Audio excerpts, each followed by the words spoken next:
वृंदावनेश्वरी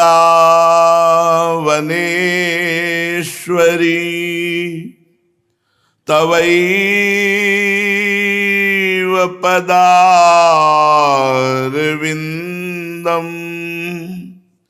प्रेमामृतैकमकरंद रसौघपूर्णं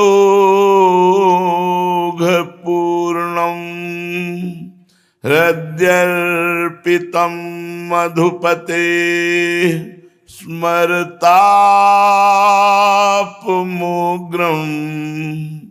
निर्वापयत्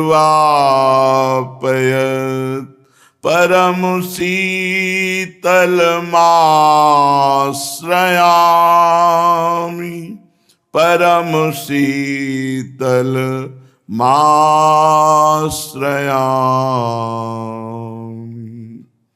शरणागत अभय विरद पतित पावन बाने व्यास से अति अधम आतुर को न समाने। श्री राधा प्यारी के चरणारविंद शीतल सुखदाई कोटि चंद मंद करत नख बिदु जुन्हाई। राधा प्यारी के चरणारविंद शीतल सुखदाई। शाप ताप रोग शोक दारुण दुख हारी लाल इष्ट दुष्ट दलन कुंज भवन चारी। श्याम हृदय भूषण जित दूषण हित संगी श्री वृंदावन धूरि धूसर रास रसिक रंगी।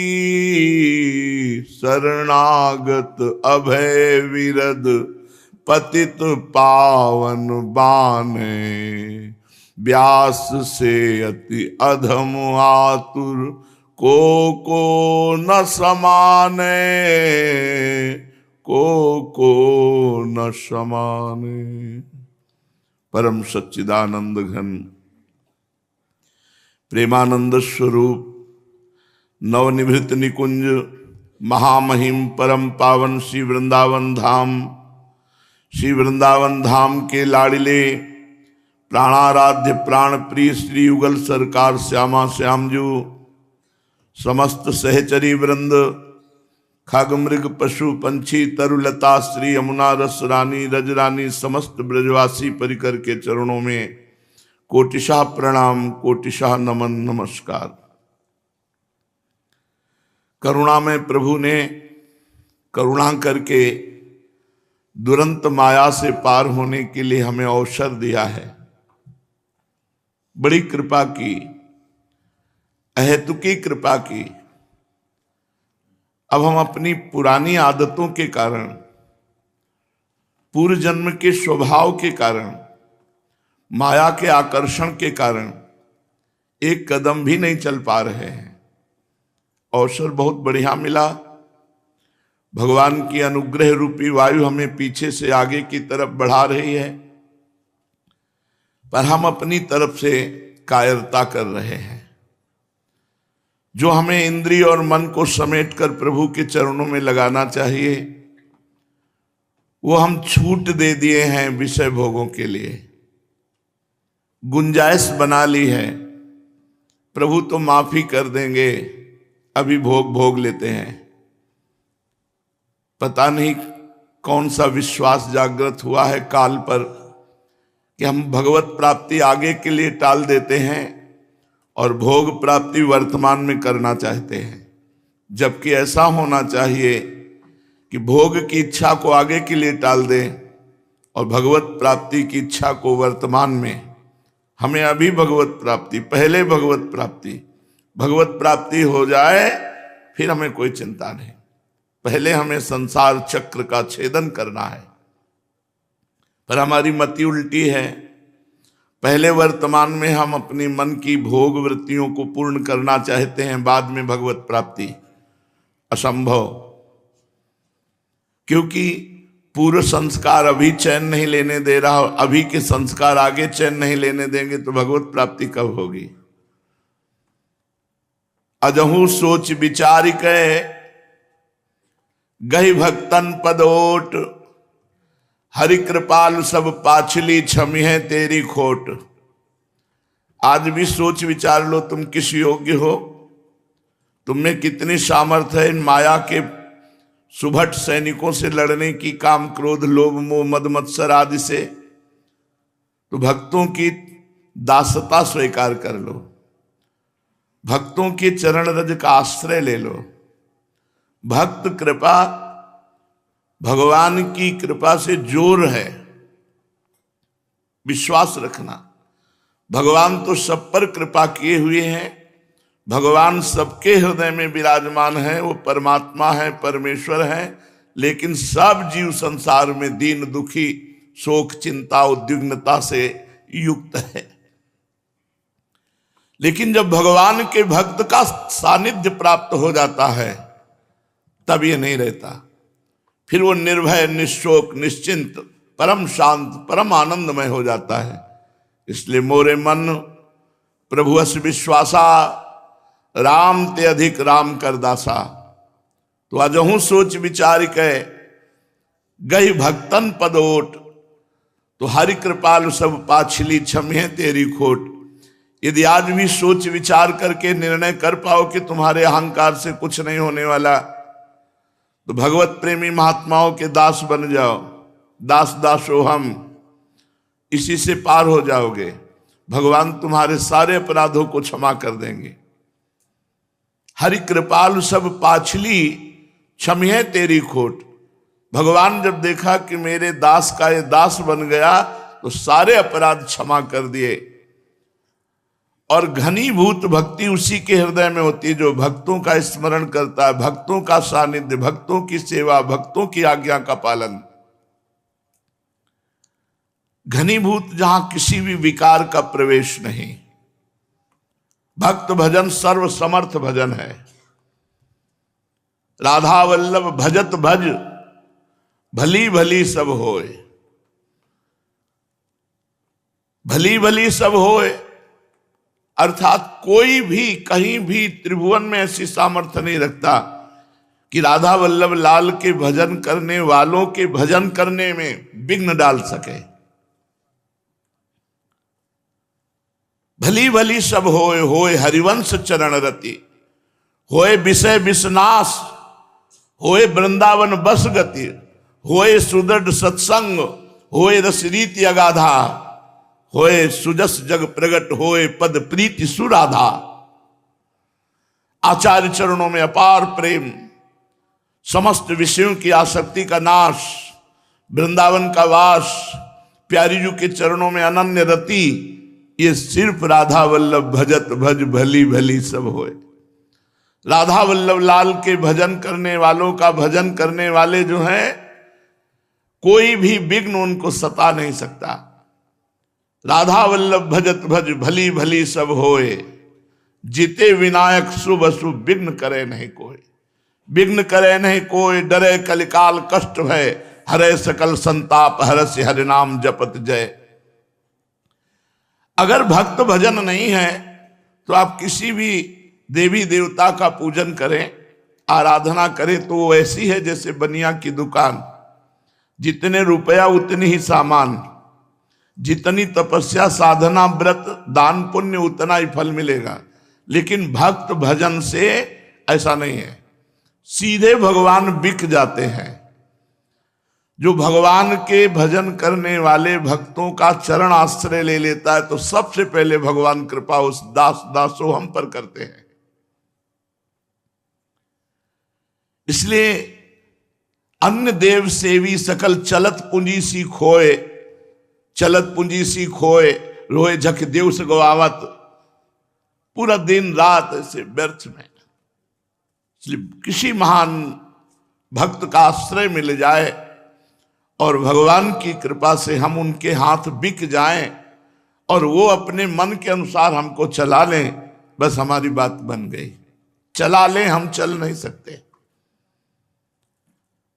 निश्चित आज तक इतिहास साक्षी है, धर्म ग्रंथ साक्षी है, जिन्होंने भगवान के प्रेमी जनों का, भक्तों का, संतों का सेवन किया, आश्रय लिया, वो निश्चित मंगल को प्राप्त हुए। निर्वाह करने वाले श्री हरि हैं, जो आर पार निर्वाह करते हैं। हित तो कीजय कमल नयन सो, जाहित आगे सब हित लागे फीको, कहित कीजय साधु संगति सो, जो कलमस जाए सब जी को। अगर हम बिहारी जी से प्रीति प्राप्त करना चाहते हैं तो बिहारी जी के निज जनों के चरणों में मस्तक समर्पित करना पड़ेगा। आर पार निर्वाह करने वाले श्री बिहारी जी हैं, श्री लालजू महाराज हैं। बीच में चाहे जितनी गलतियां हो जाए, ये मेरा जन है ऐसा प्रभु मानकर कभी उसके अपराध गिनते ही नहीं। जन अवगुण प्रभु मान न काऊ, दीन बंधु अति मृदुल स्वभाव। उमा राम स्वभाव जेहि जाना, ताहि भजन तज भाव नाना। जिसने भगवान के स्वभाव को जान लिया, इतना करुणामय स्वभाव, वो भजन छोड़कर और कुछ कर ही नहीं सकता। उठते बैठते चलते फिरते खाते पीते हर समय राधा राधा राधा, निहाल हो जाओगे। शास्त्र में जो लिखा है, एक एक शब्द परम सत्य लिखा है। लोग भटक रहे हैं विपत्तियों के निवारण के लिए। सोचते हैं कोई छूछा कर दे, कोई जंतुर बांध दे, कोई ऐसा उपाय कर दे कि हम विषय भोगें, पापाचरण करें और वो जंतुर काम कर जाए। बिल्कुल नहीं, विश्व में ऐसा नहीं, शास्त्र में ऐसा नहीं, सिद्धांत में ऐसा नहीं। आपको भजन करना पड़ेगा अपने पापों का नाश करने के लिए, अपनी गलतियों का प्रायश्चित करने के लिए आपको भजन करना पड़ेगा। इसलिए इधर उधर ना भटक कर हरि स्मृति सर्व विपद विमोक्षण, बिल्कुल अक्षरशः सत्य है। चाहे जितनी विपत्ति हो आपके बाहरी या आंतरिक, आप एकाग्र होकर भगवान को पुकारिए और तब तक पुकारते रहिए जब तक विपत्ति रूपी कुहरे का नाश ना हो जाए। फिर आप देखिए कैसे आनंद की उत्पत्ति होती है। जब कभी विपत्ति का अवसर आवे तब पूर्ण एकाग्र हो जाओ और अपने प्राणाराध्य भगवान से निवेदन करो, नाथ आपके सिवा हमारा कोई सहयोगी नहीं। और आर्त भाव से भगवान का नाम जप करने लगो, देखो विपत्ति नष्ट होती कि नहीं। प्रयोग करके देखो ना, सब विपत्ति में ही हो। विपत्ति से तब मुक्त मानना चाहिए जब भगवत साक्षात्कार हो जाए। अब कोई विपत्ति नहीं, अब तो आनंद ही आनंद है। जब तक भगवत साक्षात्कार नहीं हुआ तब तक पतन का रास्ता कभी भी खुल सकता है और हम गिर सकते हैं। इसलिए भक्तों के चरणों का आश्रय, निरंतर भगवान के नाम रूप लीला धाम की आराधना और अपने में कोई बल न देखना, यही भगवत प्राप्ति का पूर्ण साधन है। अपने में कोई बल न देखना, भगवान की कृपा का आश्रय लेकर नाम रूप लीला धाम में हर समय लगे रहना, चित्त को जोड़े रहना। और भक्तों का सानिध्य ये बहुत सिद्ध वस्तु है। उमा संत समागम सम न लाभ कछुआन। अगर संत समागम मिल रहा है, इससे बड़ा कोई लाभ नहीं है। भगवान के भक्तों का सानिध्य मिलना ये सबसे बड़ा लाभ है, और उनके वचनों पर चल देना ये उससे भी बड़ा लाभ है। परम लाभ ही लाभ है, कहीं हानि का तो प्रसंग ही नहीं है। साधु ते होए न कारज हानि। प्रिया प्रीतम के चरणारविंद की प्राप्ति का बढ़िया अवसर मिला है भाई, चूकना नहीं। ऐसे ऐसे कोहरे छाते हैं कि लगता है पता नहीं भजन करता हूं, भगवान जानते हमें कि नहीं जानते, भजन लाभ देगा कि नहीं लाभ देगा। ऐसी निकृष्ट बुद्धि को संसार के भोगों से हटाकर प्रभु में लगाना ये बहुत बलवान का कार्य है, और वही बलवान है जो अपने आप को भक्त और भगवान के चरणों में समर्पित कर चुका है। उसी को ये बल प्राप्त होता है कि अपनी बुद्धि को घसीट कर संसार से भगवान के चरणों में समर्पित कर दे।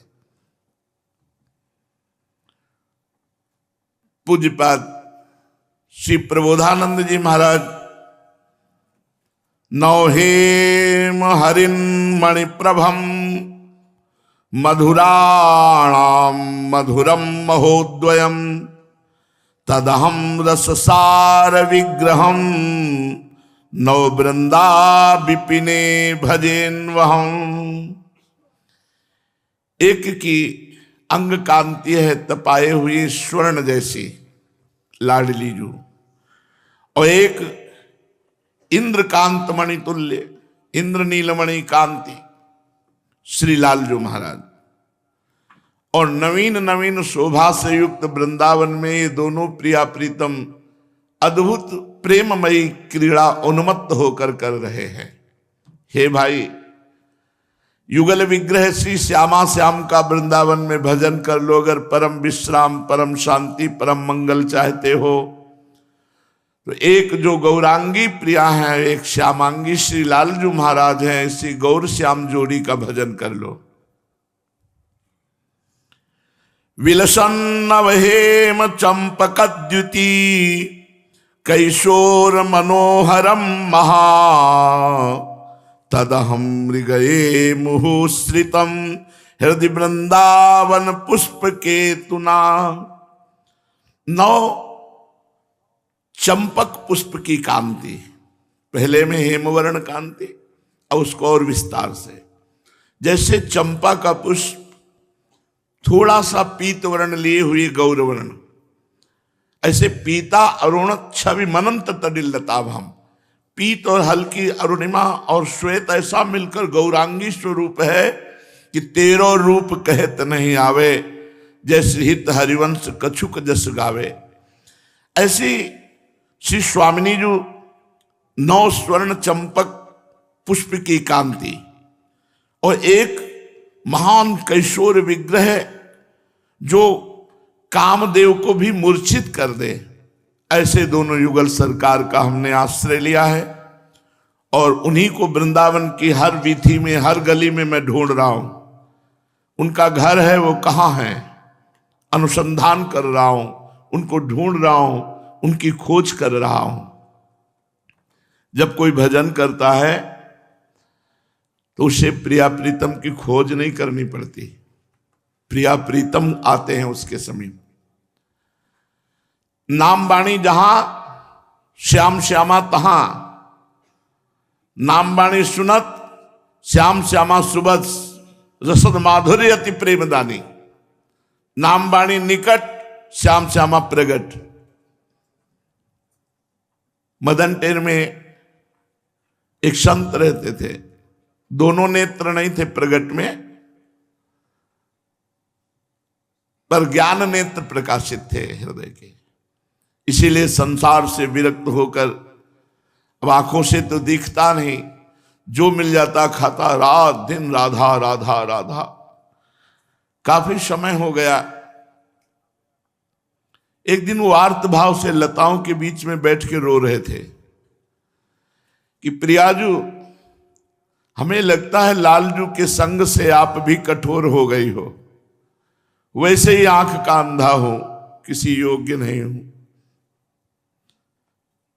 कोई साधन नहीं जिससे मैं ये कह सकूं कि आप मुझे दर्शन दो।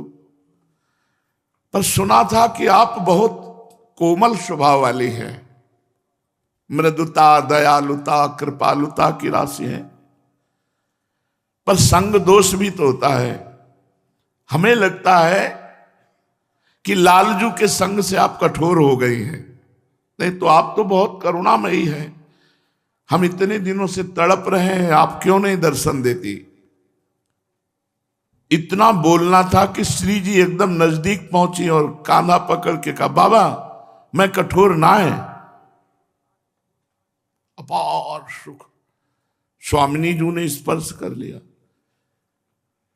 प्रभु के स्पर्श करते ही जीवत्व का नाश हो जाता है, जो देह अभिमान होता है, देह भाव होता है, उसका तुरंत नाश हो जाता है, जीव अपने स्वरूप को प्राप्त हो जाता है। कौन हो? तो उनका जिनकी आराधना करते हो। लालजू ने कहा, अरे वो बाबा बहुत चतुर है, बड़ी चतुराई से आपको अपने प्रेम जाल में फंसा रहा है। देखो ना कैसे कहा कि लालजू के संग से कठोर हो गई तो आप बोल पड़े। नहीं, रोज इसको हम देखते हैं, इसके समीप रोज हम रहते हैं। लाडली जी ने कहा, जिनकी तुम आराधना करते हो वो मैं हूं। तो एक बार देख सकता हूं कि जिनकी आराधना करते हैं हम, वो कैसे हैं, क्योंकि मेरे तो नेत्र नहीं। श्री जी ने स्पर्श किया, और श्री जी का दर्शन श्री जी के द्वारा दिए हुए नेत्रों से ही होता है। जैसे अर्जुन को भगवान ने जब विराट रूप का दर्शन कराया तो अपनी दृष्टि दी, भगवत दृष्टि प्रदत्त की, जिसे दिव्य दृष्टि कहते हैं। यहां दिव्य दृष्टिवान भी काम नहीं कर सकता, यहां प्रेम दृष्टि चाहिए। चश्मा नित्य बिहार को दियो बिहारिन मोए, ये प्रियाजू ही देती है। जे ही प्रियाजू ने नेत्र गोलकों को स्पर्श किया दिव्य, सामने देखा रूप की रास श्री स्वामी जू, देखो माई सुंदरता की, और पास में इंद्र नील मणि कांति बिखेरते हुए श्री लालजू महाराज। दर्शन किए, बस अंदर भाव में बसाया और कहा मुझे अंधा करो। तो उनका नहीं, अब नहीं, अब तो नेत्र प्रकट हो गए। बोले नहीं स्वामिनी जी, यदि हम पे प्रसन्न हो तो मुझे अंधा करो। जीवन में कोई रूप नहीं देखा था, एक बार आपका रूप देखा, अब जीवन में कोई रूप नहीं देखना, अब नहीं देखना। नेत्रों की जो सार्थकता होती है आपका साक्षात्कार करना। आपने कृपा की, जन्म से अंधा, कभी किसी का रूप नहीं देखा, आपका रूप देखा। अब कोई रूप हमारी दृष्टि में ना आ जाए, इसलिए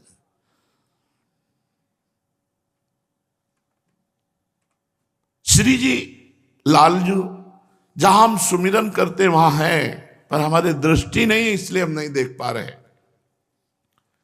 तो हम अनुसंधान करें, उनकी खोज करें। कहां खोज करें? अपने हृदय में। नारायण या गौर श्याम को हृदय निकुंज बसे, यही विराजमान हमारे प्रिया प्रीतम है, बस पर्दा हटाना है। वो नाम वाणी से ठीक हो जाएगा, सब ठीक हो जाएगा। खूब नाम जप करो, उल्लास रख के करो कि मुझे प्रियालाल मिलेंगे, इसी वृंदावन में मिलेंगे, यही मिलेंगे। राधा नाम में बड़ी सामर्थ्य है। जब प्रारंभ में कुंभ में श्री राम स्वरूप जी महाराज की रास थी, तो रास में जब विश्राम होने का समय होता था तब ये गाते थे वो, चलो रे मन श्री वृंदावन धाम, रटेंगे राधा राधा नाम, मिलेंगे कुंज बिहारी ओढ़ के कांवरकारी। रोज रास देखते हो, अंतिम समय जब जहां सब चलने लगते हो ये गाते, चलो रे। उनकी मधुर वाणी वृद्धावस्था तक कोकिल वाणी रही, पूज्य श्री स्वामी श्री राम स्वरूप जी महाराज। वो कान में गूंजता, चलो रे मन श्री वृंदावन धाम, जपेंगे राधा राधा नाम, मिलेंगे। कृपा सत्य मानिए, जिसे राधा नाम में प्रीति हो जाए, रुचि हो जाए, विश्वास हो जाए, बिहारी जी तो बिक जाते हैं राधा नाम का रटन करने वाले। जो राधा राधा रटता है, प्रभु अपने को ऋणी मानते हैं। राधा राधा राधा राधा सुनकर लालजू महाराज के आंखों में अश्रु आने लगते हैं, और इतना प्रेम में नाम है कि बंसी जी तो रात दिन इसी के अनन्य होकर रटन करती हैं। और स्वयं किशोरी जू भी कभी कभी इतने प्रेमावेश में हो जाती कि हा प्यारी जू हा राधा, ऐसा स्वामिनी जू कहने लगती है। ये वृंदावन का प्रेम रहस्य है। यदि भगवत कृपा से राधा नाम में प्रीति हो जाए रजरानी अमृत लगने लगे, संजीवनी मूरी है ये रजरानी। व्यासई श्री हरिवंश बताई ये ब्रजरज संजीवनी मूरी। जैसी हरिवंश अनंत सचुनाही बिनुया रजह लिए, रज से प्रेम करो, राधा नाम रटो और वृंदावन को अपना अंतिम विश्राम स्थल, चाहे जा रहो मेरा अंतिम विश्राम स्थल वृंदावन है, ऐसा आश्रय ले लो तो यहीं आ जाओगे, जीवन कृतकृत्य हो जाएगा। पूज्य श्री उड़िया बाबा जी महाराज के वचन जो हमारे व्यवहार और परमार्थ दोनों को पुष्ट करते हैं। प्रश्न, महाराज जी भजन में रुचि कैसे हो? उत्तर, भजन करने से ही भजन में रुचि होती है, अपने आप नहीं हो जाती। तुम जिसे अपना इष्ट मानते हो, आराध्य देव मानते हो, उसका नाम, उसका रूप, उनकी लीला, उनके गुण निरंतर, कभी नाम जप रहे, कभी रूप चिंतन कर रहे हैं, कभी लीला गायन कर रहे हैं, कभी लीला श्रवण कर रहे हैं, कभी नाम कीर्तन कर रहे हैं, कभी नाम कीर्तन सुन रहे हैं, कभी सेवा कर रहे हैं। इस अभ्यास से निरंतर उपासना परिपक्व होती है, भजन में रुचि हो जाती है, उपासना में रुचि हो जाती है। हम जो निरंतर सोचते हैं उसी का प्रभाव पड़ता है। कल 2 नौजवान बच्चे अलग अलग जगह के प्रश्न हुए कि मैं बस सुसाइड कर ही रहा था, ये तो कहो आपका वीडियो मिल गया तो मैं आपके पास आया हूं, मैं जीने से ऊब गया हूं। नए नए बच्चे, जो चिंतन करते हो उसी का प्रभाव पड़ता है। तुम केवल निगेटिव चिंतन में आ गए, सांसारिक चिंतन करते करते। अब नाम में मन को नहीं लगाया, प्रभु में मन को नहीं लगाया, खाली मन शैतान की तरह दौड़ रहा है संसार की कामनाओं की तरफ, कभी नकारात्मक भाव कभी सकारात्मक भाव, दोनों से द्वंद्व करते करते वो डिप्रेशन में पहुंच जाता है। अब डिप्रेशन में पहुंचने उसे साफ सूना दिखाई देता है, कहीं कोई हर्ष आनंद नहीं, लगता है सुसाइड कर लो। तुमसे कहा भाई सुसाइड करने के पहले तुम कहीं बुकिंग किए हो क्या कि यहां से शरीर छोड़ोगे, वहां 5 स्टार होटल में तुम्हारी बढ़िया व्यवस्था, भूत बनोगे। पानी भी पीने को नहीं मिलता प्रेत आत्मा को, चाहे वो नदी के किनारे टहले, एक बूंद पानी नहीं पी सकता, एक कण भी भोजन नहीं कर सकता, हाय हाय चिल्लाता हुआ। कभी किसी युग में, ये नहीं वर्ष में, किसी युग में किसी महात्मा से सम्मुखता हो गई, उसका कल्याण हो गया। नहीं, युगों भटकते रहते हैं ऐसी जो आत्महत्या करने वाले लोगों, निश्चित प्रेत योनि को प्राप्त होते हैं। इसलिए जो तुम चिंतन करोगे उसी का प्रभाव पड़ेगा। संसार असत है, दुखालय है, भगवान कह रहे हैं दुखालयम शाश्वतम, और तुम संसार का चिंतन करोगे तो तुम्हारे विचार दुखमय हो जाएंगे। अध्यात्म की बहुत जरूरत है, हर व्यक्ति को जरूरत है। बिना अध्यात्म के शोक संताप दुख उद्विग्नता विषाद डिप्रेशन, इससे बच ही नहीं सकते। दवाइयां कब तक तुम्हें बचाएंगी?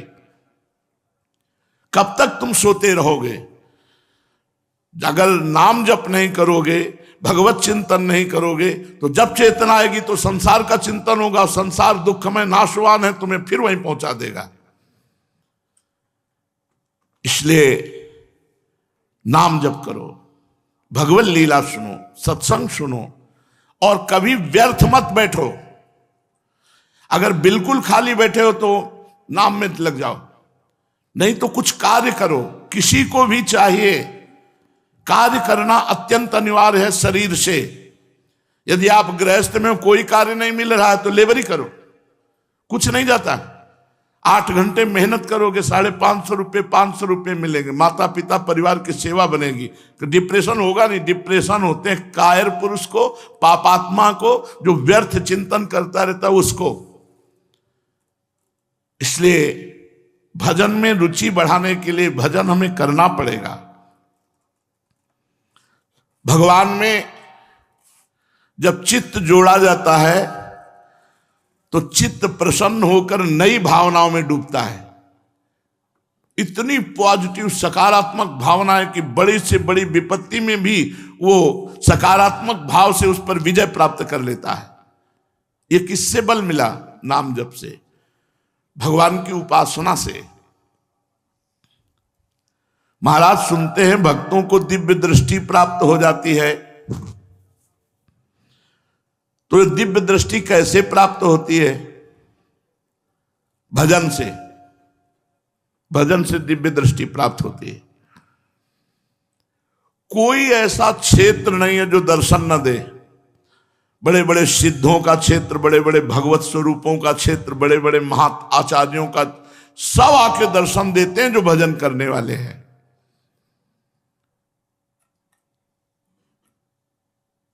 गंगा किनारे तो अनुभवों की बरसात होती थी, क्योंकि एकदम एकांत, न भोजन की व्यवस्था, न कोई अव्यवस्था ही अव्यवस्था जीवन में, और निरंतर भजन वृत्ति, तो अनुभवों की बौछार होती रहती थी। यहाँ का अलग अनुभव है, गंगा किनारे का अलग अनुभव है। ऐसी सर्दी में जैसे शरीर पर कोई वस्त्र नहीं, बस कौपीनवंता खलु भाग्यवंता, और त्रिकाल गंगा स्नान, और भोजन है नहीं, कोई चाय नाश्ता, इनकी तो कहीं कोई गुंजाइश ही नहीं, वह मंत्राकार केवल वृत्ति। तो जो अनुभव होते, वो अनुभव रजाई में बैठ करके थोड़ी होंगे। जो अनुभव अव्यवस्था में होते हैं वो हलवा खा के थोड़ी होंगे, हलवा पूरी खा के अनुभव थोड़ी होंगे। ये तो सिद्धों का जीवन होता है। सिद्ध परिपक्व अवस्था को प्राप्त हो गया, महलों में रखो चाहे झोपड़ी में, उनको कोई फर्क नहीं पड़ता। वो चाहे हलवा प्रारब्धानुसार मिले या भूखे रहे, उस पर भी कोई फर्क नहीं पड़ता। लेकिन साधक भजन कैसे बढ़े, बस यही विचारता रहे। वही खाएंगे, वही देखेंगे, वही सुनेंगे, उसी से मिलेंगे जिससे हमारा भजन बढ़े, क्योंकि भजन से ही दिव्य दृष्टि प्राप्त होती है। कौन सी त्रिभुवन में ऐसी आध्यात्मिक या लौकिक प्रतिष्ठा पद नहीं है जो भजन से न प्राप्त हो जाए? सब भजन से प्राप्त हो जाएगा। भजन करो अष्ट सिद्धियां प्राप्त हो जाएंगी। भजन करो निर्विकल्प समाधि प्राप्त हो जाएगी। भजन करो महानुभावों के दर्शन होने लगेंगे। भजन करो दिव्य वृंदावन का दर्शन होगा। अरे साधारण भजन करने वालों की तो सृष्टि अलग दिखने लगती है, उनकी दृष्टि बदल जाती है। फिर जो डट के भजन करते हैं उनके जीवन में क्या कमी रह जाएगी? भजन से ही दिव्य दृष्टि प्राप्त होती है। महाराज, जिनको दिव्य दृष्टि प्राप्त हो जाती है उनको क्या दिखाई देता है? जहां निरंतर रास हो रहा है, ऐसा दिव्य वृंदावन, ऐसे दिव्य प्रिया प्रीतम, ऐसा दिव्य रास विलास, ये उनको दिखाई देता है। चराचर जगत प्रिया प्रीतम में दिखाई देता है। वो कैसे दिखे प्रिया प्रीतम? जब इस जगत से अंधे हो जाओ, मुझे नहीं देखना इस संसार को, मुझे प्रिया प्रीतम को देखना है, और प्रिया प्रीतम से रो कि मुझे आप मिल जाओ, तो वो कृपा करके फिर हमें मिल जाएंगे। बिन रोए किन पाइयां, ये पक्की बात है। जब रुदन होगा प्रभु के लिए तभी वो रीझते हैं। जिसको प्रभु के चरणारविंद का प्रेम चाहिए उसे संसार से वैराग्य तो धारण करना ही पड़ेगा। वैराग्य का मतलब बाबा जी बनना नहीं, अंदर से राग का त्याग करना। हम तो ये कहते हैं कि ब्रह्मचर्य और नाम जप से त्रिभुवन पर विजय प्राप्त कर सकते हो। दो बातें पकड़ लो, बाबा कह रहे हैं। हम तो ये कहते हैं कि ब्रह्मचर्य और नाम जप से त्रिभुवन पर विजय प्राप्त कर सकते हो। जो चाहो, ब्रह्मचर्य और नाम जप बहुत बेजोड़ साधन है, बस दोनों बहुत कठिन है। दोनों बहुत कठिन। निरंतर नाम जप करना भी बहुत कठिन है, और बराबर ब्रह्मचर्य रहना भी बहुत कठिन है। ब्रह्मचर्य और नाम जप से त्रिभुवन पर विजय प्राप्त कर सकते हो। प्रारंभ में यदि दिखावे से भजन होने लगे तो मैं उसका विरोध नहीं करता। मैं कहता हूं दिखावा भी एक दिन सच्चा भजन बन जाएगा। भजन का दिखावा भी करने लगे तो धीरे धीरे दंभ नष्ट हो जाएगा और भजन शुद्ध होने लगेगा। पर दंभ तभी छूटेगा जब साधु संग होगा। वास्तविक भजन तभी होता है जब किसी महापुरुष का आश्रय ले लिया जाता है। बाहरी बहुत से साधन किए, आंतरिक साधन नहीं बना जिससे अध्यात्म की उन्नति हो। कह रहे हैं ब्रह्मचर्य और नाम जप से त्रिभुवन पर विजय प्राप्त कर सकते हो। और नाम जपना हो, केवल ब्रह्मचर्य हो तो भी काम नहीं बनेगा। ब्रह्मचर्य साधन है और साध्य है श्री भगवान। साधन करते हुए साध्य की प्राप्ति हो, साध्य के लिए ब्रह्मचर्य रहा जाए। ब्रह्मचर्य रहते हुए निरंतर नाम जप, सब कुछ प्राप्त हो जाएगा। तुम भगवत दर्शन की चिंता मत करो, भगवत भजन की चिंता करो। किसी भी प्रकार तुम्हारा भजन बनने लगे, बस सार बात यह है, हमारे और परमात्मा के बीच में जो अंतराय खाई पैदा कर दिया है माया ने, कंचन कामिनी कीर्ति की, इसे भजन से पूरा करना होगा। इन खाइयों को लांग कर जाना होगा, वो भजन से होता है। दुनिया का चिंतन करते हो बैठे बैठे, अपने को ज्ञानी या भगत कहलाते हो। कैसे ज्ञानी भगत हो जो दुनिया का चिंतन करते हो?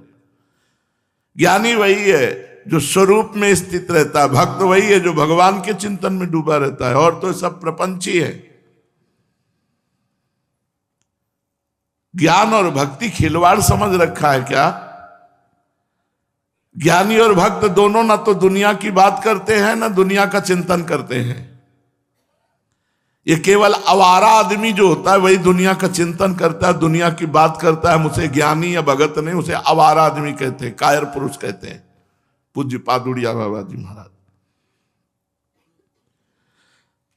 सच्चा भजन का फल है कि संसार दुख में दिखने लगे, जैसा भगवान कहते दुखाले हम दुख योनया। यदि चित्त को भजन से खाली रखोगे तो इसमें काम क्रोध लोभ मोह सब टूट पड़ेंगे और तुम्हें भ्रष्ट कर देंगे। खाली नहीं कहा हनुमंत विपत्ति प्रभु सोई, जब तो सुमिरन भजन न होई। घर में बाहर पंथ में कहूं रहे या देह, तुलसी सीताराम सो लाग्यो रहे स्नेह। घर में बाहर पंथ में कहूं रहे या देह, तुलसी सीताराम सो लाग्यो रहे स्नेह। अपने इष्ट के चिंतन, खास बात है इष्ट चिंतन। आजकल जिसे देखो वही उपदेशक बन जाता है, भजन करते नहीं है। पूज्यपाद बाबा, अरे बिना भजन किए शास्त्रों के शब्दों का भाव समझ जाओगे क्या? यदि विधि पूर्वक भजन नहीं किया, आप शास्त्रों को पढ़ लो, भाव नहीं समझ पाओगे, स्थिति नहीं होगी। देखो, जितना भजन करोगे तो बिना पढ़े आपके अंदर शास्त्र जागृत होने लगेंगे। खास बात भजन है। भजन करने वाले को विषय भोग अच्छे नहीं लगते। जिसे विषय भोगों की चाट लगी है वो भजनानंदी का नाटक कर रहा है, भजनानंदी नहीं है। यदि तुम कुछ भी उन्नति प्राप्त करना चाहते हो तो भजन करो, बाबा कह रहे हैं। तुम निर्बल हो, महाबलवान भगवान का नाम है, इसका सहारा ले लो। बड़े का सहारा लेने से बहुत जल्दी पार हुआ जाता है। सबसे बड़े भगवान और भगवान से भी बड़ा भगवान का नाम, राम से बड़ा राम का नाम। कहूं कहां लगी नाम बढ़ाई, राम न सके नाम गुन गाई। अतः नाम का सहारा लो, भगवान के नाम का सहारा। देखो, बताएं, तुम्हारे पापों का ठिकाना नहीं, इतने जमा है तुम्हारे। 84 लाख योनियों के चक्र कितने बार काट चुके, वो सब कर्म जमा है तुम्हारे। कितनी बार हमने क्या क्या पाप किया। तुम समझते हो कि वर्तमान में हम बढ़िया प्रयास करेंगे, व्यापार नौकरियों सफलता सुख मिल जाएंगे। जो पाप है उनको कौन भोगेगा अगर सफलता हो जाएगी। इसलिए तुम नाम जप करो। नाम जब पहले तुम्हारे पापों को नष्ट करेगा, फिर आगे सफलता ही सफलता है। भजन करते रहो, भजन, इसी से सारे पाप नष्ट हो जाएंगे। धीरे धीरे तुम महान आत्मा हो जाओगे। भगवान के भजन स्मरण में इतना बल है कि जबरदस्ती अभय पद प्राप्त हो जाता है, परम पद, जबरदस्ती परम पद प्राप्त हो जाता है, बरियाई, जबरदस्ती। भगवान का नाम जब स्मरण करने वाला भगवान को भी अधीन कर लेता है। सुमिर पवन सुत पावन नामू, अपने बस करि राखे रामू। ये देखो कितनी बड़ी बात है, यही तो समझ में नहीं आ रही।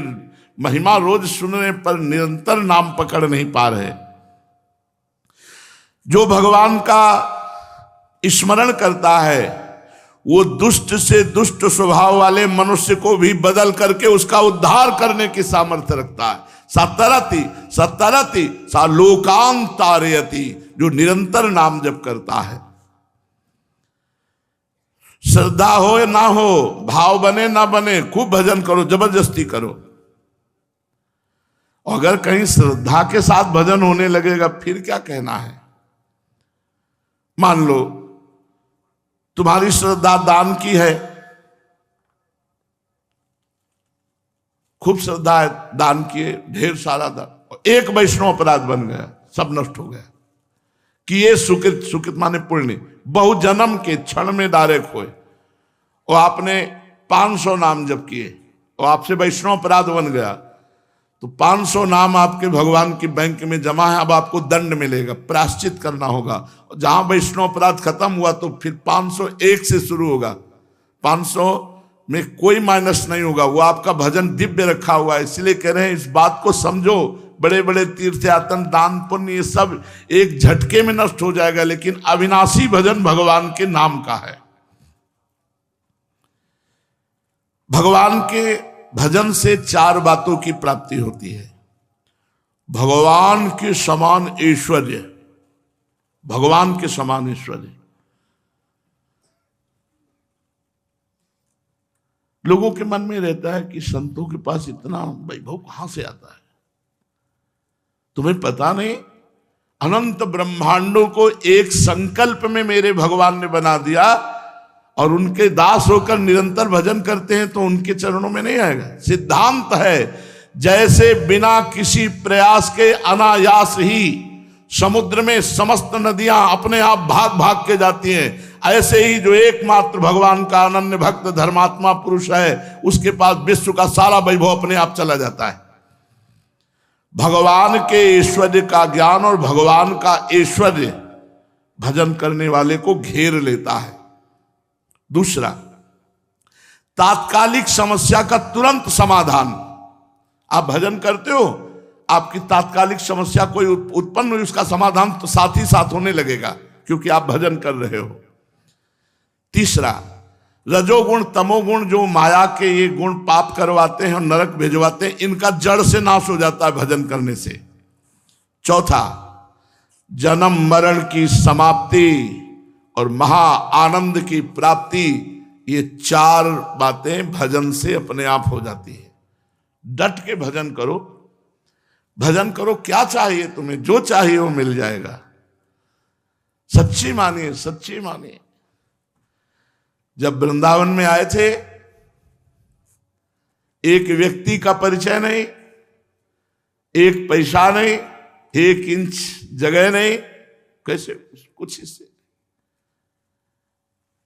आप देखो, हम कुछ लाए थे क्या काशी से, ये महारानी जी का है। बोले बाबा गाड़ी से चलता है। कहां चलता है, कहां चलता है? वृंदावन में। कौन चलाता है? श्री जी। हम लेके आए थे क्या काशी से गाड़ी? लेके आए थे? किसी से कहा है क्या गाड़ी दे दो? मालिक के नौकर हैं, नौकर को कैसे चलाना ये मालिक जाने। इतने बड़े मालिक है, वो चाहे तो विमान मंगा दें, उनके क्या है? अनंत ब्रह्मांड है, तो हम किसके? वो जो सलाहकार होते हैं बड़े अधिकारियों की, मंत्री आदि के, उनको क्या कहते हैं? पीए। हम पिए हैं श्री जी के, श्री जी के, श्री जी को सलाह देते कैसे लाल, हाँ कैसे श्री जी का पिए चलेगा सोचो। एक संत को किसी ने सोने की घड़ी बंधवा दी थी और अटैची में सब बढ़िया नए कपड़े। शिष्यों को लगता है कि हम अपने गुरुदेव को क्या दे दें, सबको लगता है, हमारे हृदय में हर समय होता था कभी मेरे गुरुदेव मुझे आदेश करें और सेवा का अवसर, ऐसे सबको लगता है कि अपने गुरुदेव की सेवा करें। तो किसी धनी शिष्य के यहाँ गए होंगे तो उसने बिल्कुल दूल्हा की तरह सजा दिया था, सोने की जंजीर, सोने की घड़ी पट्टा ऐसे और सब, और ट्रेन में बढ़िया वाले उसमें बैठा दिया था। तो सामने दो चार सूट बूट पहने बैठे थे, बाबा जी, भैया बोले इतना तो हमारे पास नहीं जितना तुम अभी लिए बैठे हो, तुम में हम में अंतर क्या रहा।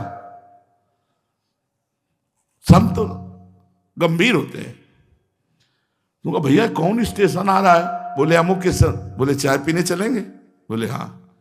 घड़ी उतारी, अटैची सब वहीं रख दिया, चैन खोली वहीं रख दिया, और जितने रुपए थे सब लियो, चाय वाले से कहा चाय बनाओ, चाय बनाए, चाय पिए तले हारन बजा। तो उनका सब रुपए चाय के, बोले बाबा जी नहीं, बोले सब चाय के, और बोले एक एक चाय और बनाओ, बोले भैया बैठो एक एक चाय, बोले नहीं गाड़ी जा रही है, बोले नहीं अब हमारा मूड बदल गया, अब हम चाय पियेंगे यहां से इधर पैदल जाएंगे, और बोले अटैची हो, बोले किसी ने दिया था कोई ले लेगा, किसी ने दिया था कोई ले लेगा, हम उसके अधीन थोड़ी हैं, पहना दिया उतार दिया उतार दिया। अगर आप समझते हो कि केवल बातें, आज भी न एक रुपया है, न एक वस्तु है, न एक इंच जमीन है, न कोई भी हमारा है, केवल श्री जी। कहीं राजकीय विभाग में, कहीं प्रेमानंद के दस्तखत की जरूरत नहीं। हाँ, जिस समय पानी गिर रहा था हित धाम में, वो सब भींज रहे थे, वो कथा हो रही थी, तो उस समय भगवान से प्रार्थना की थी अगर कथा करवानी है और श्रोताओं को ये दुख देना है तो हमसे सहा नहीं जाएगा।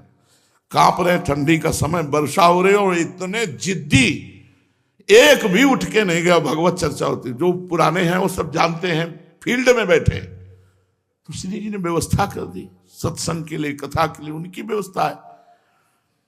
जो भगवान का भजन करता है उसका तो ऐश्वर्य तुम देख ही नहीं सकते हो।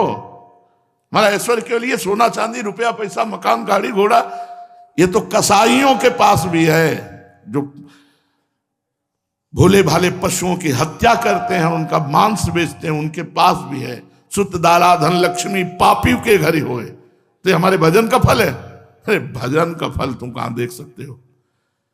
भगवान के भजन से जब भगवान अधीन हो जाते हैं तो माया क्या चीज है, माया क्या चीज है, तुम क्या समझते हो। बाबा जी हराम का खाते हैं, बैठ जा 4 घंटे हमारे पास बराबर, देखो बाबा की गिरी होती क्या है, अरे पुरखा पाली पा जाएंगे। भगवान का आश्रय, भगवान का आश्रय, अरे संतों के, भगवान के प्रेमी जनों के, महाजनों के वैभव को केवल केवल भगवान या भगवान जना दे तो जान सकते, बाहरी नहीं होता, बाहरी नहीं होता। भगवान के समान ऐश्वर्य प्राप्त होता, समान, भगवान के समान ऐश्वर्य।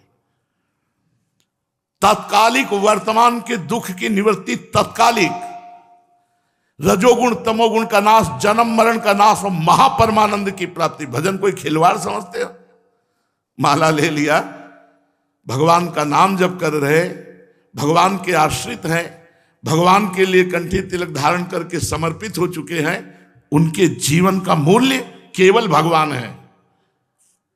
अरे दंभ नाटक से करे तो दुर्गति नहीं होती, दंभ कर रहा था वह पौंड्रक वासुदेव, उसे सारूप्य मोक्ष की प्राप्ति हुई। जो सच्चाई से भगवान का वेश धारण करके भगवान के मार्ग में अगर थोड़े ही कदम चल दे, भगवान बिक जाते हैं। ये संसारी लोग जब भिक्षा मांग के खाते थे तो कुछ बैठे थे ऐसे विज्ञ जन, बड़े जन, बुलाया, जी यार तुम्हारी जिंदगी किस काम की। तो हम तो कहने वाले थे काम की है ही नहीं, राम की है हमारी तो जिंदगी। हमारी जिंदगी काम की नहीं है, हमारी जिंदगी तो श्यामा श्याम की, राम की। और हम कहा हाँ महाराज। बोले मांगते हो, देखते हैं मांग के लाते हो, कमरे में घुस गए, फिर निकले, दर्शन करा, फिर कमरे में घुस गए, ना किसी समाज ना किसी हित के कार्य, क्या जीवन आपका है? कुछ उत्तर नहीं दिया। वही हित धाम में आए, क्या मतलब जगत का से, फिर भी कुछ नहीं बोले। अब दोनों को मिलाओ, दोनों को मिला के वो बलराम भाई ब्रजवासी, उनसे पूछो पहले जीवन को, उतना वो केवल देखे, काशी के घाट का तो जीवन वो देखे, जुगल किशोर यहीं अब रहने लगे वृंदावन, उनसे बात करके देखना काशी के घाट का जीवन क्या था। दोनों जीवन मेरे नहीं है, मेरे प्रभु के द्वारा कराए हुए हैं। अब वो जो जो चाहे, जैसे जैसे चाहे।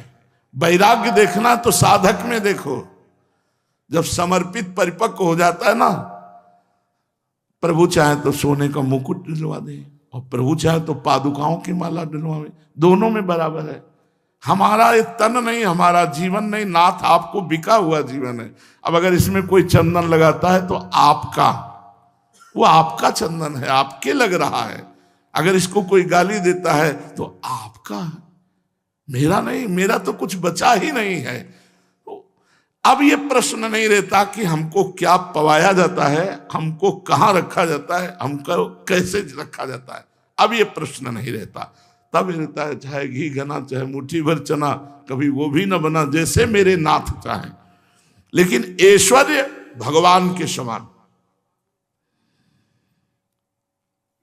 जो पुरुष पापों में प्रवृत्त है, मनमानी आचरण करता है, भजन नहीं करता है, तो पूर्व पुण्य से उसको संपत्ति मिलती है, लेकिन कुछ ही काल में वो संपत्ति और जो कुछ भी होता है सब समेट कर नष्ट हो जाती है। हो सकता है पूर्व पाप के कारण आप भजन कर रहे हैं, अभी आपको न संपत्ति मिली, ना कोई वैभव मिला, ना कोई भोग मिला, नाना प्रकार के कष्ट सह रहे हैं, लेकिन ये कष्ट कुछ ही दिनों में सब कोहरे की तरह नष्ट हो जाएंगे और सूर्य की तरह आनंद प्रकाशित हो जाएगा। भजन साधारणतया जो भगवान से विमुख हैं, अशास्त्रीय काम करते हैं, ऐसे पापी जनों को कभी सुख मिलने वाला नहीं। संभव है किसी संत का संग मिल जाए, वो भी सुधर जाए, भगवान के मार्ग में चलने लगे तो उनको परमानंद की अनुभूति हो जाएगी। क्योंकि गीता में भगवान ने कहा है, अपिचेत सुदुराचारो भजते माम अनन्य भाग साधुरेव समंतव्या सम्यक व्यवसिता हिसा। चाहे जितना बड़ा दुराचारी हो, मेरे चरणों की शरण में आ जाए, मुझे अनन्य भाव से भजन करने लगे तो मैं उसे साधु ही मानता हूं। और तुम भी साधु मानो, साधुरेव समंतव्या, क्योंकि क्षिप्रम भवति धर्मात्मा, मैं उसे महात्मा बनाऊंगा। करो सद्यते साधु समाना, घोर दुराचारी को भी मैं महात्मा बनाऊंगा। भगवान की शरण में आ जाए किसी साधु संग के प्रभाव से, तो नीच दुराचारी भी महात्मा बन जाता है। चलते हैं श्रीमद् भागवत महापुराण। भगवान सच्चिदानंद में श्री कृष्ण की 16,108 महलों की दिनचर्या देखी देवर्षि नारद जी ने। आखिरी महल में गिर पड़े और भगवान के चरणों में त्राहिमाम नाथ। तो भगवान ने कहा, देवर्षि नारद, मैं धर्म का उपदेशक हूं, इसीलिए स्वयं धर्म का पालन करके दिखाता हूं, उसका अनुष्ठान करता हूं, उसका अनुमोदन करता हूं। इसलिए संसार को धर्म की शिक्षा देने के उद्देश्य से मैं प्रत्येक महल में धर्म का आचरण करते हुए तुम्हें दिखाई दिया। मेरे प्यारे पुत्र देवर्षि नारद, मेरी योग माया देखकर मोहित मत हो जाना। महलों में कैसे मिले? चरण धोया। और इसी और एकांत में कैसे मिले? मेरे प्यारे पुत्र, मेरी योग माया देखकर मोहित मत हो जाना। और धर्म का उपदेशक वही है जो धर्म का जो उपदेश कर रहा है वही आचरण धारण करे। इसलिए मैं धर्म का उपदेशक हूं, तो धर्म के आचरण का भी पालन करता हूं। भगवान श्री कृष्ण गृहस्थों को पवित्र करने वाले श्रेष्ठ धर्मों का आचरण कर रहे थे। देवर्षि नारद जी ने अलग अलग महलों में भगवान को अलग अलग अनुष्ठान करते हुए अलग अलग शक्तियों के पास देखा। भगवान की अनंत शक्तियां हैं। योग माया का परम ऐश्वर्य बार बार देखकर देवर्षि नारद के विस्मय और कौतूहल की सीमा न रही। द्वारिका में भगवान श्री कृष्ण गृहस्थ की भांति ऐसा आचरण करते थे मानो धर्म, अर्थ और काम रूप पुरुषार्थों में बड़ी श्रद्धा रखते हों। देवर्षि नारद अत्यंत प्रसन्न होकर भगवान की 4 परिक्रमा की और प्रणाम करके वहां से चले गए। श्री सुखदेव मुनि जी कहते हैं, राजन, भगवान श्री कृष्ण सारे जगत के कल्याण के लिए अपनी अचिंत महाशक्ति योग माया को स्वीकार करके इस प्रकार मनुष्यों की सी लीला करते हैं। द्वारिकापुरी में 16,108 रानी पटरानियां, ये सब भगवान की सेवा में लगी हुई शक्तियां हैं। भगवान श्री कृष्ण ने जो जो लीलाएं की हैं, उनके गायन मात्र से जीव पवित्र होकर भगवत प्राप्ति के योग्य हो जाता है, गायन श्रवण से। और वो लीलाओं का अनुकरण नहीं किया जा सकता कि भगवान ने किया तो हम भी कर लें। भगवान ने गिरिराज जी को 7 दिन 7 रात ऐसे उठाए रखे। तुम 1 किलो का बाट 7 दिन 7 रात ऐसे छिमुने में लो। भगवान ने पूरा दावा नलमुख में पी लिया। भगवान ने पूतना के द्वारा पिलाया हुआ हलाहल जहर पी लिया, उसको परम पद दिया। तुम 10-5 बीजा धतूरा के नहीं हजम कर सकते, भगवान की बराबरी कैसे कर सकते हो? भगवान ने काली दह के जहर को नष्ट करके अमृत में जल बना दिया और कालिया का मर्दन किया। तो भगवान श्री कृष्ण ने जो लीलाएं की हैं वो दूसरा कर नहीं सकता। इन लीलाओं के गायन श्रवण से जीव पवित्र होकर भगवत प्राप्ति के योग्य हो जाता है। जो उनकी लीलाओं का गान करते हैं, श्रवण करते हैं, या गान श्रवण करने वालों का अनुमोदन करते हैं, उसे मोक्ष के मार्ग स्वरूप भगवान श्री कृष्ण के चरणों में परम प्रेममयी भक्ति प्राप्त हो जाती है। परीक्षित, पहले सवेरा तब माना जाता था जब कुक्कुट बोलने लगते थे। मुर्गा, गांव में मुर्गा बोला मतलब पक्का तभी बोलेगा वो जब ब्रह्म मुहूर्त में, प्रातः काल, रात में नहीं बोलेगा। मुर्गा बोलते ही समझ लिया जाता था ब्रह्म मुहूर्त हो गया, 4 बज गए। ब्रह्म मुहूर्त लगते ही भगवान श्री कृष्ण की पत्नियां, जो प्रातःकालीन दिनचर्या के लिए भगवान से वियोग होने के उसमें कोसती थी, मुर्गो क्यों बोल दिया, कहा भगवान श्री कृष्ण की सेवा में। बंदीजनों की भांति प्रातःकालीन वेला पर जहां भगवान जिस महल में रहते वहां पक्षियों की चहचहाट शुरू हो जाती, कलरव करने लगते। पवित्र ब्रह्म मुहूर्त का समय, भगवान की दिनचर्या देखो, जहां कुक्कुट बोला, चिड़ियां चहकने लगी, भगवान ब्रह्म मुहूर्त में उठे। पहला काम हाथ मुंह धो करके पवित्र होकर और अपने स्वरूप के ध्यान में मगन हो गए। भगवान किसका ध्यान करते हैं? अपने स्वरूप का। भगवान का स्वरूप क्या है? सच्चिदानंदमय आत्मस्वरूप। आनंद से रोम रोम खिला हुआ और ध्यानस्थ भगवान बैठे हैं। परीक्षित, भगवान का वह आत्मस्वरूप सजाति विजाति स्वगत भेद से रहित एक अखंड है, क्योंकि उसमें किसी प्रकार की उपाधि या उपाधि के कारण होने वाला अन्य वस्तु का अस्तित्व नहीं है। यही कारण है कि वह अविनाशी सत्य है। जैसे नेत्र इंद्री चंद्रमा सूर्य आदि के द्वारा प्रकाशित होती है, वैसे वह आत्मस्वरूप दूसरे के द्वारा प्रकाशित नहीं, वह स्वयं प्रकाश है। इसी से उसका नाम ब्रह्म कहा गया है। तो भगवान श्री कृष्ण उसी आत्मस्वरूप ब्रह्म का प्रतिदिन ध्यान करते जो उनका स्वरूप है। ध्यान के बाद अर्थात सबसे पहले चाहिए कि सैया से उठते ही किसी से कोई बात न करे, ऐसे समय में उठे, हाथ प्रक्षालन करे, कुल्ला करे, मुंह धोए और चुपचाप बैठ जाए और अपने नाम जप करे, गुरु मंत्र जप करे। अगर आप गृहस्थ हैं, गृहस्थ आदि के भोग स्वीकार किए तो बिना स्नान किए गुरु मंत्र ना जप करें। और ऐसे पवित्र है, सैया पवित्र है, तो आप उठ करके तुरंत गुरु मंत्र उसी सैया पर भी बैठ करके कर सकते हैं। अगर अपवित्र भोग विलास वाली है तो फिर उठ करके स्नान करने के बाद ही आप गुरु मंत्र जप सकते हैं, नाम तो जप सकते हैं उस समय भी। इसके बाद विधि पूर्वक भगवान निर्मल और पवित्र जल में स्नान करते, फिर शुद्ध धोती पहनकर दुपट्टा ओढ़कर यथाविधि संध्या वंदन करते, प्रातःकालीन संध्या।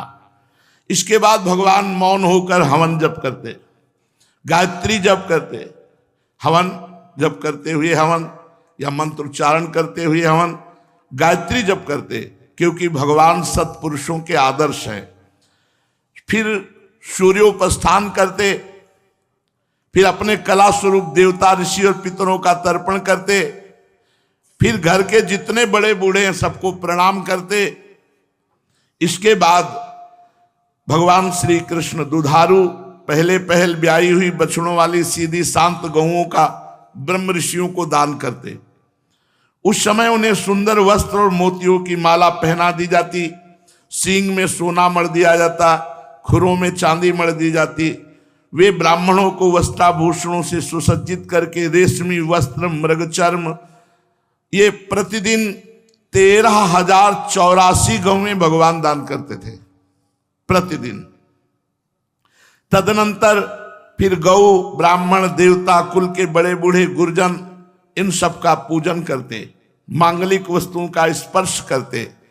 भगवान के शरीर का सहज सौंदर्य ही मनुष्य लोक का अलंकार है, फिर भी जब वे दिव्य पीतांबर वस्त्र, कौस्तुभ मणि और पुष्पों के हार, चंदन, दिव्य अंगराग से विभूषित करते, बहुत ही सुंदर। इसके बाद घी में अपना मुख देखते, फिर दर्पण में अपना मुख देखते, फिर गाय, ब्रह्म ऋषि और देव प्रतिमाओं का पूजन करते, फिर अंतःपुर में रहने वाले जितने भी लोग हैं उनकी इच्छा पूछते और उनकी कामनाओं की पूर्ति करते।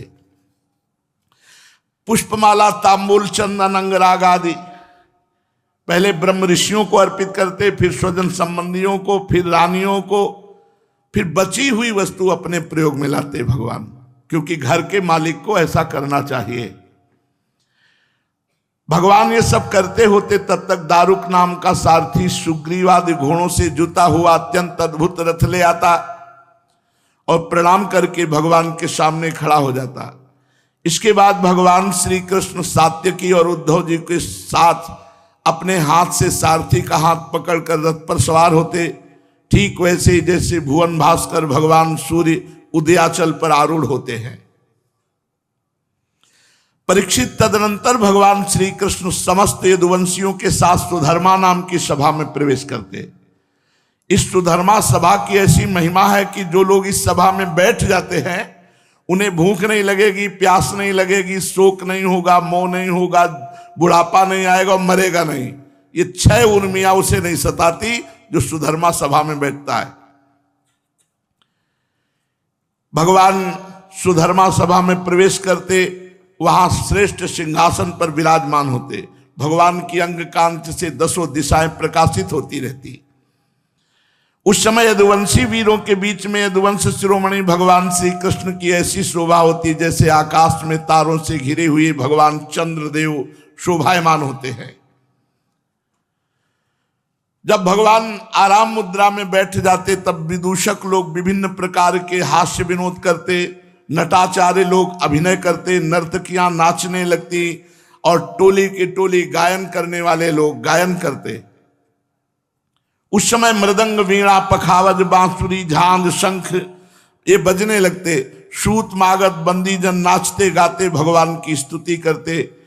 कोई कोई व्याख्या कुशल ब्राह्मण वहां बैठकर वेद मंत्रों की व्याख्या करते। कोई पूर्वकालीन पवित्र कीर्ति नरपतियों के चरित्र कह कहकर भगवान को सुनाते। ये सब हो ही रहा था कि द्वार पर एक आवाज लगी। द्वारपालों ने भगवान को सूचना दी कि कोई द्वार पर आपसे मिलने के लिए प्रार्थना कर रहा है। भगवान ने अनुमति दे दी। वो मनुष्य रूप में परमेश्वर भगवान श्री कृष्ण के सामने जाकर साष्टांग प्रणाम किया और हाथ जोड़कर कहा, प्रभु मैं उन राजाओं का दूत हूं जो जरासंध की कैद में बना दिए गए हैं। जिन राजाओं ने जरासंध को सर नहीं झुकाया उसने बलपूर्वक कैद कर लिया है, जिनकी संख्या 20,000 है। 20,000 राजा, 20,000 राजाओं को कैद किए हुए था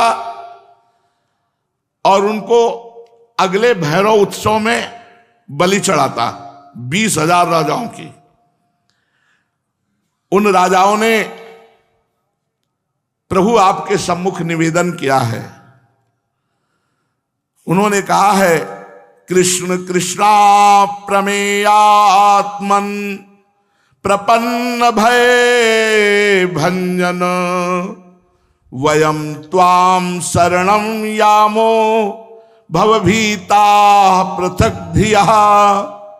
हे सच्चिदानंद स्वरूप श्री कृष्ण, आप मन और वाणी के अगोचर हैं। प्रभु सुना है जो आपकी शरण में आ जाता है उसके सारे भय नष्ट कर देते हैं। प्रभु हमारी भेद बुद्धि मिट्टी नहीं, हम जन्म मृत्यु रूपी संसार चक्र में भयभीत होकर आपकी शरण में आ गए हैं। जगदीश्वर, आपने जगत में अपने ज्ञान बलादि कलाओं के साथ इसलिए अवतार ग्रहण किया है कि साधु पुरुषों की रक्षा हो और दुष्टों को दंड मिले। प्रभु ये जरासंध हमें कैद किए हुए है, हमें कष्ट दे रहा है और हमारी बलि चढ़ाएगा। प्रभु मैं समझ रहा हूं कि जरासंध कष्ट नहीं दे रहा, हमारे कर्म ही जरासंध को निमित्त बना करके हमको दुख दे। हमने पहले दुष्कर्म किया होगा, उसका मुझे दंड मिला है। प्रभु आप कृपा कीजिए, मुझे बचा लीजिए, इस क्लेश से मुक्त कीजिए। प्रभु हम जानते हैं कि राजा पने का सुख प्रारब्ध के अधीन एवं विषय साध्य है। सच कहें तो स्वप्न सुख के समान अत्यंत तुच्छ और असत है। साथ ही उस राज्य सुख को भोगने वाला यह शरीर भी एक प्रकार से मुर्दा ही है। इसके पीछे सदा सर्वदा सैकड़ों प्रकार के भय लगे रहते, परंतु हम तो इसी के द्वारा जगत के अनेकों भार ढो रहे हैं। और यही कारण है कि हमने अंतःकरण के निष्काम भाव निसंकल्प स्थिति को प्राप्त होने वाले भागवतिक सुख को जाना ही नहीं, उसका परित्याग कर दिया। सचमुच सचमुच हम अत्यंत अज्ञानी हैं, आपकी माया के फंदे में फंसकर क्लेश पर क्लेश भोगते जा रहे हैं। भगवान आपके चरण कमल शरणागत पुरुषों के समस्त शोक और मोह को नष्ट कर देने वाले हैं। इसलिए आप ही जरासंध रूपी कर्मों के बंधन से हमें छुड़ा लीजिए। प्रभु ये अकेला जरासंध 10,000 हाथियों का पावर रखता है, शक्ति रखता है। हम लोगों को जबरदस्ती ऐसे बंदी बनाया जैसे सिंह भेड़ों को घेर लेता है। चक्रपाणे आपने 18वीं बार जरासंध से युद्ध किया, 17 बार तो उसका मान मर्दन करके उसे छोड़ दिया, परंतु एक बार इसको भ्रम हो गया कि वो आपको जीत लिया है। प्रभु हमें पता है आप मनुष्यों का आचरण करते हुए हारने का अभिनय किया, परंतु इससे इसका घमंड बढ़ गया है। हे अजित, हम आपकी शरण में हैं, आपकी प्रजा हैं, अब जैसी इच्छा हो वैसा करो। ऐसा राजाओं के दूत ने सुधर्मा सभा में विराजमान भगवान से विनय की।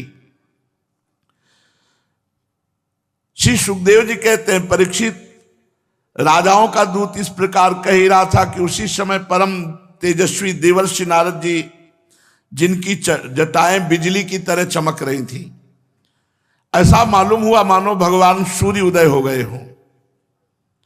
सबने देवर्षि नारद को नमस्कार किया और भगवान श्री कृष्ण ने भी सभा में देवर्षि नारद को प्रणाम किया। देवर्षि नारद आसन स्वीकार करके बैठ गए, तब भगवान ने उनकी विधि पूर्वक पूजा की अपनी श्रद्धा से उनको संतुष्ट करते हुए मधुर वाणी में कहा, देव ऋषि, तीनों लोगों का समाचार आपसे मिलता रहता है, आपका कुशल मंगल है, तीनों लोकों में कुशल मंगल तो है ना, क्योंकि आप तीनों लोकों में विचरण करते रहते हैं। मुझे बड़ा लाभ मिलता है, घर बैठे पुणे तीनों लोकों का समाचार मिल जाता है। ईश्वर के द्वारा रचे हुए ब्रह्मांडों में कोई ऐसी जगह नहीं जहां आप जा नहीं सकते हो, कोई ऐसी बात नहीं जो आप जान नहीं सकते। बताओ त्रिभुवन में क्या हो रहा है, खास करके हस्तिनापुर में। देवर्षि नारद जी ने कहा, सर्वव्यापक अनंत प्रभु, विश्व के निर्माता, मायावियों के परम गुरु, महामायावी ब्रह्मा भी आपकी माया का पार नहीं पा सकते। देख लो, हम ऐसे की चेला है, ब्रह्मा भी जिसका पार न पाए वो हमारे स्वामी है, और स्वामी भी जिसका पार न पावे वो हमारी स्वामिनी है।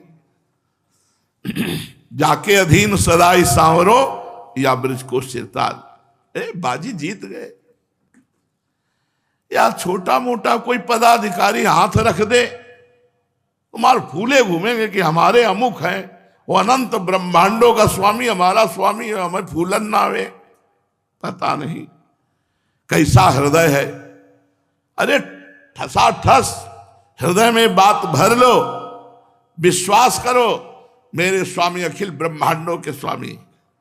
जब कहते दुनिया का सब वैभव हमारे बाप का वैभव है, हमारे प्रभु हमारे हैं और उनका सब वैभव है, तो राजकुमार की तरह जियो और भगवत प्रॉपर्टी प्राप्त करो। परम पद, भगवत चरणारविंद सेवा, भगवत प्रेम, तत्वबोध, ये भगवत प्रॉपर्टी। प्रभु ब्रह्मादि भी आपकी माया का नहीं पार पाते। मैंने एक बार देखा है आपकी माया, मैंने आपकी माया का देखा प्रभाव, इसलिए मुझे कोई आश्चर्य नहीं हो रहा जो आप ऐसे पूछ रहे हो कि जरा समाचार सुनाइए, त्रिभुवन में क्या हो रहा है या हस्तिनापुर में क्या हो रहा है। प्रभु माया के एक संकल्प में सृजन, पालन और संहार होता रहता है। कब क्या करना चाहते हो आप, ये किसी की भी समझ में आज तक नहीं आया। कब क्या करना चाहते हो आप, आपका स्वरूप सर्वथा अचिंतनीय है। बस हम तो केवल आपके चरणों में बार बार नमस्कार करते हैं। शरीर और इससे संबंध रखने वाली वासनाओं में फंसकर जीव जन्म मृत्यु के चक्कर में भटकता रहता है। ये नहीं जानता कि ये मानव शरीर केवल इसी शरीर से मुक्त होने के लिए मिला है। ये मानव शरीर केवल शरीर से मुक्त होने के लिए मिला, जन्म मरण से। इसका एक ही उद्देश्य है, भगवत प्राप्ति।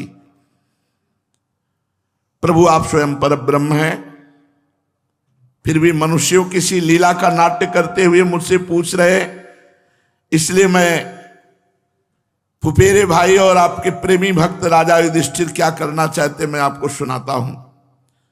इसमें संदेह नहीं, ब्रह्मलोक में किसी को जो भोग प्राप्त है वो महाराज युधिष्ठिर को मृत्यु लोक में प्राप्त है, क्योंकि वो आपके दास हैं। ब्रह्मलोक में जो बड़ी साधनाओं के बाद किसी को भोग प्राप्त होता है, वो मृत्यु लोक में महाराज युधिष्ठिर को प्राप्त है, क्योंकि वो आपके दास है। फिर भी युधिष्ठिर जी में कोई कामना नहीं है, अपने आप संपत्ति ऐश्वर्य वैभव। प्रभु उसी संपत्ति ऐश्वर्य वैभव में वो राजसूय यज्ञ के द्वारा आपकी आराधना करना चाहते हैं। आप कृपा करके इस अभिलाषा का अनुमोदन कीजिए। भगवान श्रेष्ठ यज्ञ में आपका दर्शन करने के लिए बड़े बड़े देवता और यशस्वी नरपतिगण एकत्र होंगे। प्रभु आप स्वयं विज्ञानानंद घन ब्रह्म है। आपका नाम श्रवण कीर्तन ध्यान ये अंत्यज को भी पवित्र कर देता है। फिर जो आपका दर्शन और स्पर्श प्राप्त करते हैं उनके संबंध में तो कहना ही क्या है। त्रिभुवन मंगल, आपकी निर्मल कीर्ति समस्त दिशाओं में छा रही है। जैसे आपकी चरणामृत धारा स्वर्ग में मंदाकिनी, पाताल में भोगावती और मर्तलोक में गंगा के नाम से प्रवाहित होकर सारे विश्व को पवित्र कर रही है। सुखदेव जी कहते हैं परीक्षित सभा में जितने यदुवंशी बैठे थे वो सब इस बात को जानना चाहते कि दो बातें एक साथ आई भगवान के पास। दूत ने आकर 20,000 राजाओं के बचाने के लिए निवेदन किया जो जरासंध की कैद में थे। देवर्षि नारद ने निवेदन किया युधिष्ठिर जी महाराज राजस्व यज्ञ कर रहे हैं, आपका दर्शन चाह रहे हैं। अब जरासंध पर चढ़ाई की जाती है या राजस्व यज्ञ में? उद्धव जी भगवान के प्रधानमंत्री हैं, प्रधान सलाहकार। श्री कृष्ण ने तनिक मुस्कुराकर मीठी वाणी में उद्धव जी से कहा, उद्धव तुम मेरे हितैषी सुहृद हो, शुभ सम्मति देने वाले और कार्य के तत्व को भली भांति समझने वाले हो, इसलिए हम तुम्हें अपना नेत्र मानते हैं।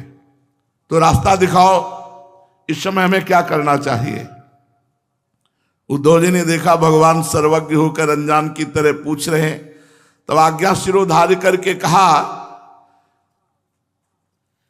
कि प्रभु देवर्षि नारद जी ने आपको सलाह दी कि आपको पांडवों के राजस्व यज्ञ में सम्मिलित होने की और उनकी सहायता करने के लिए आपको जाना चाहिए। बिल्कुल कथन ठीक है। साथ ही यह भी ठीक है कि दूत आया है, शरणागतों की रक्षा करना आवश्यक कर्तव्य है। प्रभु जब हम दोनों बातों पर विचार करते हैं तो दोनों बातों में एक ही बात हल निकल आता है कि राजस्व यज्ञ वही कर सकता है जो 10 दिशाओं पर विजय प्राप्त करे। जब हम इस निर्णय पर पहुंचते हैं तो बिना दुविधा के हम इस बात पे पहुंच जाते हैं कि पांडवों के यहां यज्ञ में चलने से दोनों काम हो जाएंगे, क्योंकि राजस्व यज्ञ वही कर सकता है जो 10 दिशाओं में विजय प्राप्त करेगा। तो पांडवों के सामने भारी समस्या आएगी, जरासंध। और प्रभु अगर आप उपस्थित है तो जरासंध की मृत्यु निश्चित है, और जरासंध की मृत्यु निश्चित है तो शरणागत जो 20,000 राजा हैं वो मुक्त हो जाएंगे। इसलिए राजस्व यज्ञ में चलना अति अनिवार्य है। उद्धव जी ने ऐसी सलाह दी। आगे श्री भगवान क्या करते हैं शेष चर्चा आगे। श्री राधा वल्लभ लाल की।